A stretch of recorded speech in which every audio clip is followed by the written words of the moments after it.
السلام علیکم ناظرین، میں ہوں آمنہ اور آپ دیکھ رہے ہیں سرعام سی گائیڈ نیوز۔ ایک اہم خبر سے آپ کو آگاہ کرتے جائیں۔ پنجاب کے سب سے بڑے ڈی ایچ کیو ہسپتال سیکیورٹی رسک بن گیا۔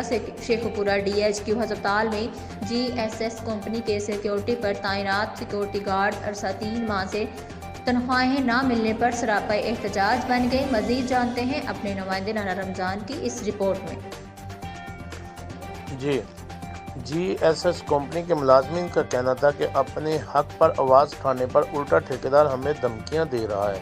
تمہارا احتجاج کچھ کام نہیں آئے گا، جس پر سیکورٹی پر تعینات ملازمین کا کہنا تھا کہ ہم غریب گھرانوں سے تعلق رکھنے والے لوگ ہیں، ہم یہاں پر 8 گھنٹے ڈیوٹی سر انجام دے رہے ہیں، اور اگر ہمیں اس کا معاوضہ نہیں ملے گا تو ہم کس کے سامنے اپنا درد دل سنائیں۔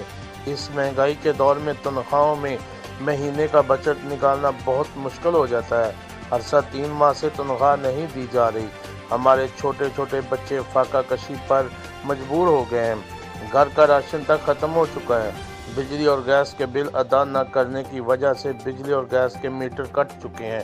ہماری وزیر اعظم پاکستان عمران خان اور وزیر اعلیٰ پنجاب سردار عثمان بزدار سے اپیل ہے کہ ہم پر رحم کیا جائے، اس بات کا نوٹس لیا جائے اور ہماری تنخواہیں دلائی جائیں۔